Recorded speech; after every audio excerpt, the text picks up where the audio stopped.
What is up, everyone, and welcome back. We are joined here by... What's up, bro? Bongo! Oh my god! Yo, what is up, and welcome back to episode 2 of Reactcast Season 3. Welcome, Turtles. How are you doing today, look? Alright, you ready to come up into the second reaction of Reactcast Season 3? Yeah. Alright, That's good. let's hop into it. Alright. 3. Wait, hang on. Alright, 3, 2, 1, go.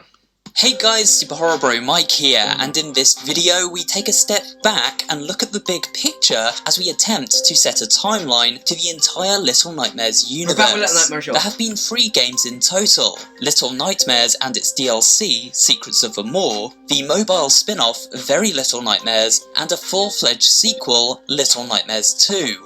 All of these games are connected, but how? Well, sit back, relax, and get ready for a guide through the events of these games in the order that makes most sense, at least to my mind.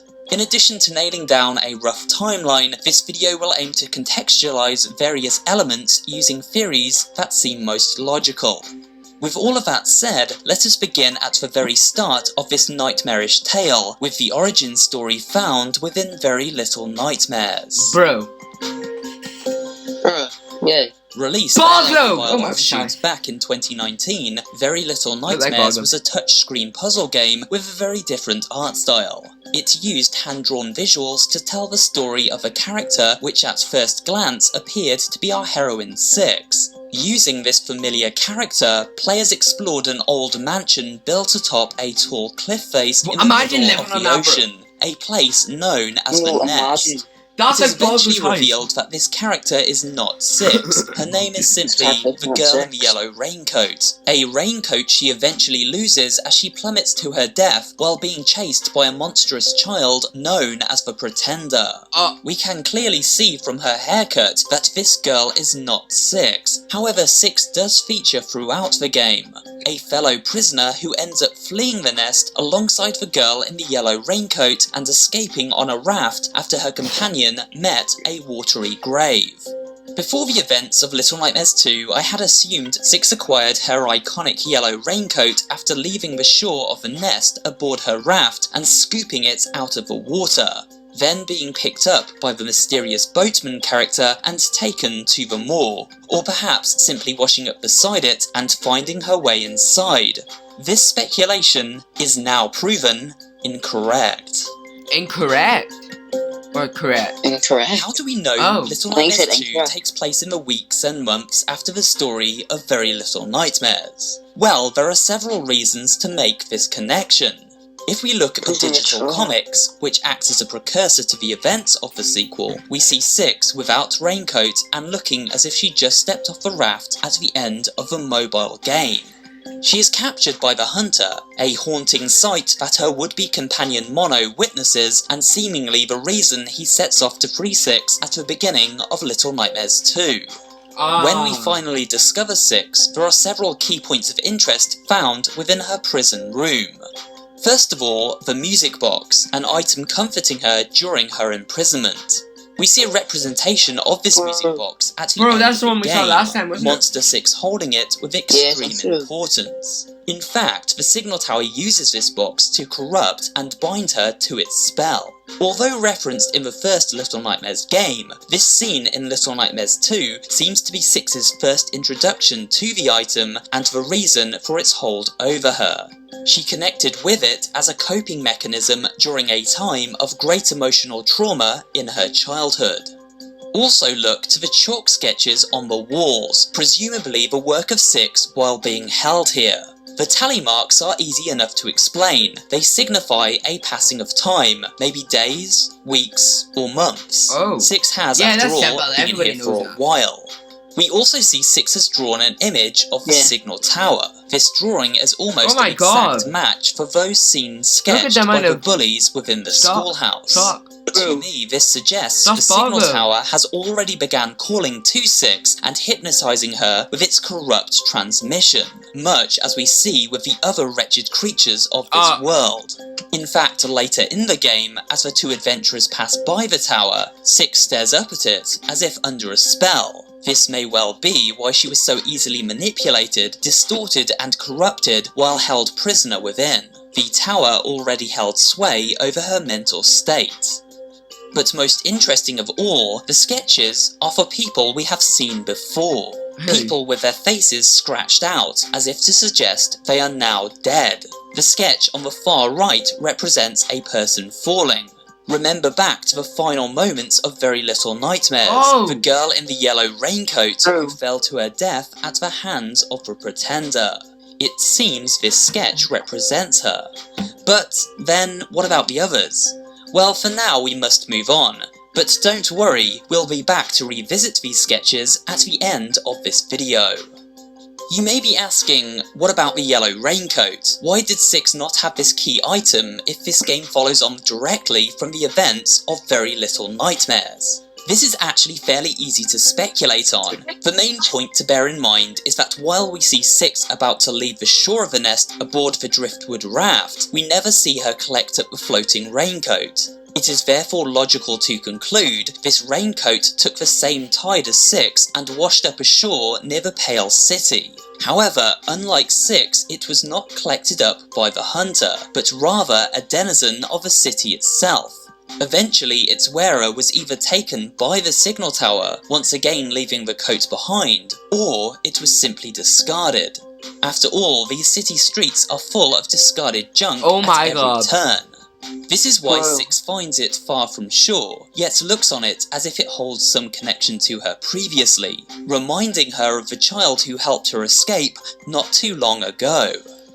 One more thing that really connects Six to the events of Very Little Nightmares preceding this game can be seen by her comfortable demeanour while riding the floating door across the river Maria. It makes sense when we remember she had recently escaped a traumatic experience within the nest using the exact same means, an escape method which led to her capture by the hunter.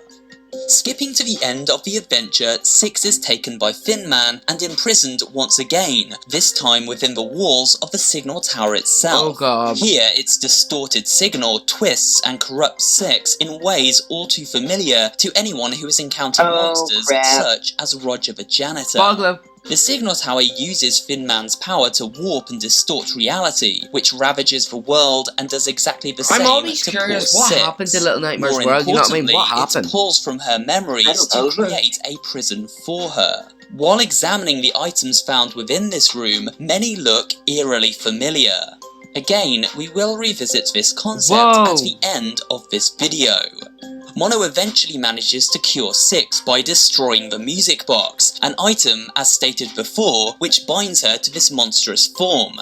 This leads to the signal tower revealing its true form, a living mass of flesh made up from the bodies of those it consumes. While escaping, Mono drops behind Six and she grabs his hand to prevent him falling, but decides in a cruel turn of events to let her friend fall. Most likely because she senses the darkness calling him from within, and has witnessed Mono's dangerous powers, which she feels threatened by. Of course, Six unwittingly dooms the world by doing this. Mono is imprisoned by the signal tower, and his powers used to distort and warp the world throughout space and time. This creates a time paradox, where Mono has always been Thin Man, and so calls out to his past self, so he may be freed from this prison within the tower, and finally have a chance to break the cycle, saving the world and its inhabitants from this terrible fate. That's crazy. Final game, oh my god. Six leaves the signal tower, but part of her now belongs thank you, to Super it. Horrible, As seen with the glitching remains of the ghost children we find throughout Little Nightmares 2, her connection to Mono and the tower separates Six's soul from her body. Now incomplete, the loss of Six's soul leaves a great empty void. A void which must be satisfied. This is the birth of Six's hunger, a hunger we contend with throughout the very first Little Nightmares game. confirming Little Nightmares 2 is indeed the second game in the timeline and a prequel to the events of the original. We also note that Six's spirit energy looks down at a poster of the Maw, suggesting the TV6 exits the tower through is either aboard the Maw, or she is given the idea to head there in order to gain access to the power she needs to be cured. Powers she eventually procures from sorceress the Lady. With this information in hand, the first game is pretty self-explanatory. It is the third in the timeline, continuing Six's story as her hunger begins to destroy her from within. The ending of Little Nightmares 2 also sheds light on a possible explanation for the shadowy figure of Six that watches over her each time she feasts. This is the half of her lost after escaping the Signal Tower. This hunger requires soul energy to properly quench its thirst, replacing elements of the soul Six herself has lost. That's so crazy. This explains why, in a cruel twist of fate, Six eats the gnome child and not the sausage it offers up to her. It also explains why, upon killing the Lady and consuming her dark magic, Six then uses said power to drain the life force from everyone else aboard the Maw. She has become a monster herself, a monster with a never-ending hunger, sucking the life from anything that stands in her way. That's crazy. Let's tie up some loose ends and wrap up this video. Returning to Six's chalk drawings in the Hunter's house, and things suddenly click. Starting at the Signal Tower and working backwards reveals our timeline. It shows past and future, but not yet present. To explain, look to the far right, and we see events as they happen before Little Nightmares 2. The death of the girl in the yellow raincoat as she plunged to a watery grave. Then we see tally marks representing a passage of time. These lead to an empty gap. But why is this empty?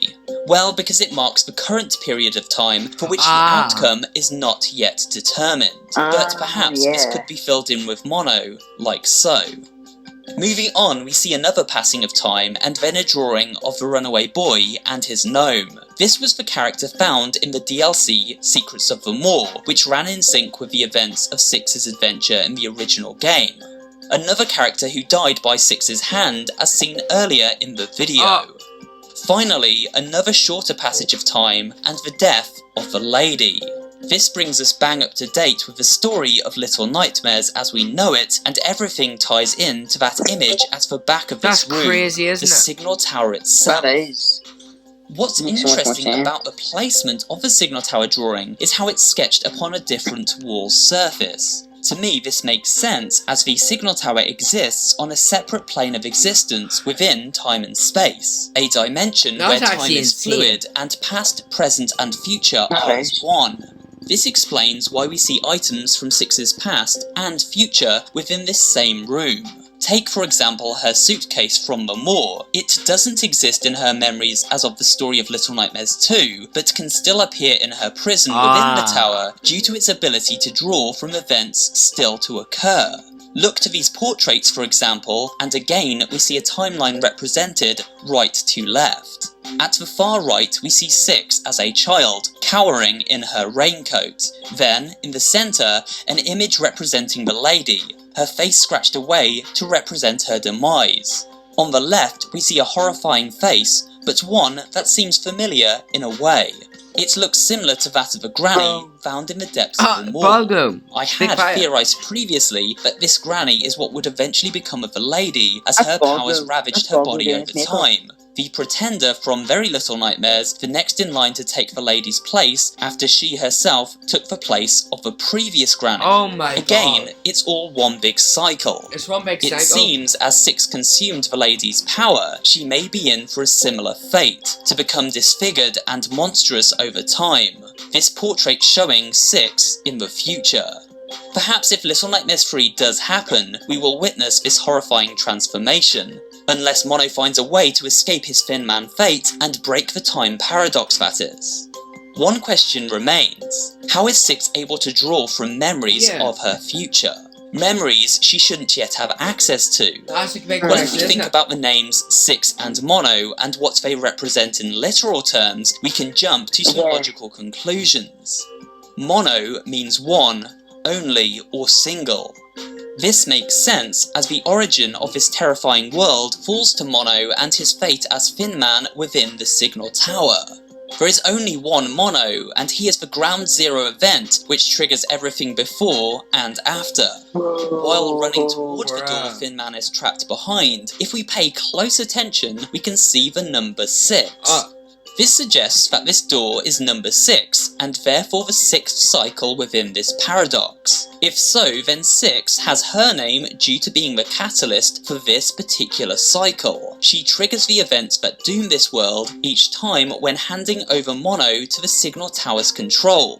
If this theory is correct, then 6 is simply the 6th of her kind, with 5 prior versions existing in different failed timelines. So, with this concept in mind, we can conclude 6 may retain faint memories of her 5 prior incarnations. Of course, this is a stretch, but it is the only way the rest of this theory makes sense, and why else feature the number 6 on the door here, and use such numerical terms for both protagonists. Either way, that head-scratching conundrum brings us to the end of this video looking at the timeline of the Little Nightmares universe. I hope you did enjoy it, and if you did, remember to leave a like, Thank you so much, Super Horror Bro, for letting us watch the video, but hang on a second. Put this over here while we go into full screen. Well, Turtles, what did you think of that? That was quite cool. I saw Boggle in there at some points, like in Douglas. Yeah, I seen a few too. Alright, Turtles, I appreciate you for being a part of it. Episode 2 of Reactcast Season 3. Will you be here for Reactcast Season 3, Episode 3? Don't know. You'll have to find out yourself. Yeah, bro, you have to find out. Thanks for watching, everybody, and see you in the next Reactcast. Bye bye.